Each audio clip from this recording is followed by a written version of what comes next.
بسم اللہ الرحمن الرحیم۔ مواہب ربانیہ، شرح اشعار مثنوی اور تقوی کی ترغیب دل نشی۔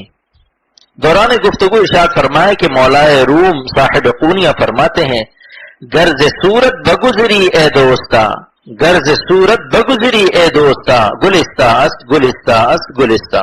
اے دوستو، اگر تم صورت پرستی سے باز آ جاؤ، ان مٹی کے کھلونوں سے نجات حاصل کر لو، ان حسین شکلوں کے عشق سے پاک ہو جاؤ، تو تم کو ہر طرف اللہ کے قرب کا باغ ہی باغ نظر آئے گا، ہر طرف تجلیات خداوندی کا مشاہدہ کرو گے۔ یہ مٹی کے ڈھیلے عبد و معبود کے درمیان حجاب ہیں، الہ باطل ہیں۔ اللہ تعالیٰ نے کلمے میں لا الہ سے جملہ الہ باطلہ کو قلب سے نکالنے کو فرمایا، مگر ہمارا لا الہ کمزور اور پھسپھسا ہے، جس کے سبب ہمیں الا اللہ کا مشاہدہ نہیں ہو رہا۔ جس کا لا الہ جتنا کمزور ہوگا، اس کا الا اللہ بھی اتنا ہی کمزور ہوگا، یعنی اس کا اللہ سے تعلق بھی اتنا ہی کمزور ہوگا۔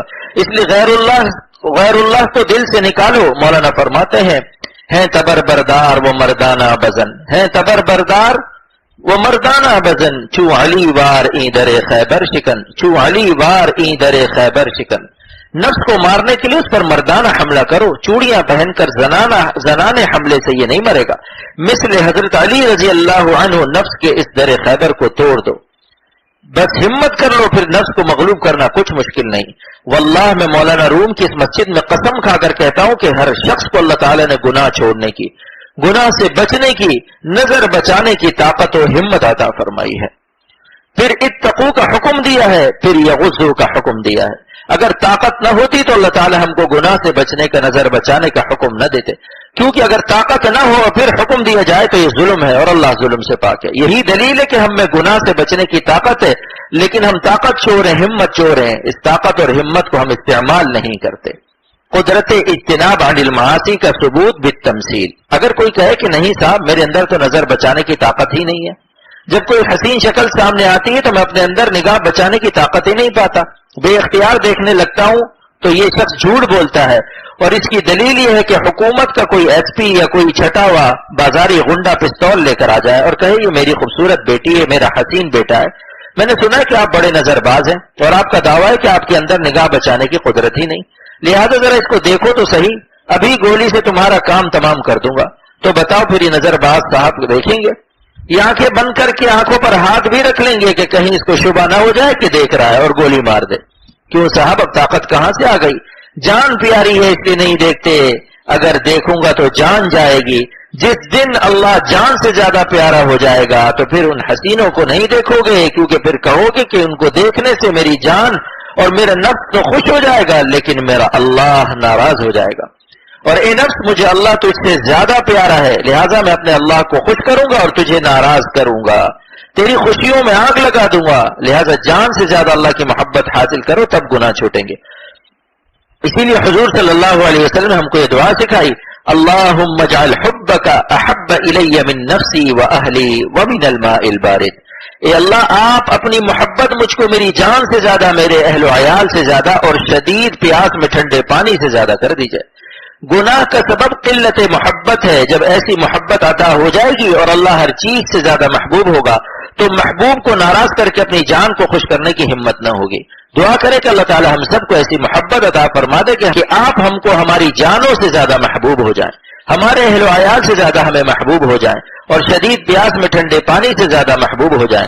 آمین یا رب العالمین بحرمت سید المرسلین علیہ الصلاۃ والتسلیم۔ ظہر کی نماز سے فارغ ہو کر قیام گاہ واپسی ہوئی اور دوپہر کا کھانا تناول فرما کر حضرت والا نے قیلولہ فرمایا۔ شام کو بعد نماز عصر 6 بجے کے قریب قونیہ کے اطراف کی سیر کے لیے بس روانہ ہوئی، کیونکہ راہبر صائم نے وعدہ کیا تھا کہ وہ اس جگہ لے جائیں گے جہاں مثنوی وارد ہوئی، نیز مولانا رومی کی وہ جگہ بھی دکھائیں گے جہاں مولانا ذکر و شغل میں مشغول ہوتے تھے۔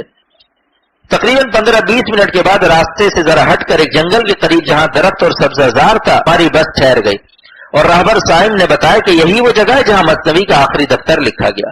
تھوڑی دیر وہاں حضرت والا نے قیام فرمایا، اور اس کو دیکھ کر حضرت والا نے اور تمام احباب بہت محظوظ ہوئے، اور حضرت نے فرمایا کہ بچپن سے میرے دل میں اس جگہ کو دیکھنے کی خواہش ہوتی تھی کہ جہاں مولانا نے یہ شعر فرمایا ہوگا، آہ راجز آسما ہمدم نبود، راز را غیر خدا محرم نبود۔ میں ایسی جگہ آہ کرتا ہوں جہاں سوائے آسمان کی میری آہ کا کوئی ساتھی نہیں ہوتا، اور میری محبت کے راز کا سوائے خدا کے کوئی محرم نہیں ہوتا۔ راستے میں مغرب کا وقت ہو گیا، قونیہ کے ایک چھوٹے سے گاؤں کی مسجد میں مغرب کی نماز باجماعت ادا کی گئی۔ اب کیونکہ اندھیرا بڑھتا جا رہا تھا، وہاں بتایا گیا کہ آگے راستہ بھی زیادہ صحیح نہیں ہے، اس لیے مولانا کی خانقاہ جانے کا ارادہ منسوخ کر دیا گیا۔ البتہ وہ راستہ نگاہوں کے سامنے تھا جس کے لیے کہا جاتا ہے کہ مولانا اس سے گزرا کرتے تھے۔ قونیہ سے واپسی 15 جون 1997 بروز اتوار صبح ناشتے کے بعد قونیہ سے استنبول کے لیے واپسی ہوئی۔ راستے میں بس کے اندر حضرت مرشدی و مولائی عارف باللہ مولانا شاہ حکیم محمد اختر صاحب دامت برکاتہم نے ارشاد فرمایا کہ قونیہ میں مولانا رومی کی خانقاہ میں اللہ تعالیٰ نے اپنی رحمت سے مولانا کی برکت سے مثنوی کے 28,500 اشعار سے جن 3 شعروں کا انتخاب شرع کے لیے دل میں ڈالا، یہ اللہ تعالیٰ کی غیبی مدد ہے، کیونکہ یہ 3 اشعار مثنوی کی روح ہے، محبت الہی اور اس کا طریقہ حصول۔ پہلے شعر میں مولانا نے دنیا میں آنے کا مقصد بتا دیا کہ وہ اللہ کی یاد اور اللہ کی تلاش میں بے چین رہنا ہے، اور اس مقصد کے حصول کا طریقہ بھی بتا دیا۔ بشنو ازنے چو حکایت می کند، بشنو ازنے چو حکایت می کند، جس طرح بانسری بانس کے مرکز سے کٹ کر آئی اور اپنے مرکز کو یاد کر کے روتی ہے، تو اے لوگو تم بھی عالم ارواح سے، عالم امر سے، اللہ کے عالم قرب سے کٹ کر دنیا میں آئے ہو، تم کیوں اللہ کو یاد کر کے نہیں روتے؟ تم کیوں اپنے مرکز کو یاد نہیں کرتے؟ کیوں دنیا کی رنگینیوں میں پھنس کر تم اللہ کو بھول گئے؟ لہذا بانسری کی طرح تم بھی رو، اللہ کو یاد کرو جن کے پاس سے یہاں آئے ہو۔ لیکن بانسری کو رونے کی توفیق جب ہوتی ہے جب وہ کسی کے منہ میں ہوتی ہے، بانسری خود نہیں بجتی، بجائی جاتی ہے۔ اس کی صلاحیت آہو فغاں محتاج ہے کسی بجانے والے کی۔ جب کوئی بجانے والا اس کا ایک سر اپنے منہ میں لیتا ہے تب اس میں آہو نالے پیدا ہوتے ہیں، ورنہ 1,00,000 سال تک اگر زمین پر پڑی رہے تو بج نہیں سکتی۔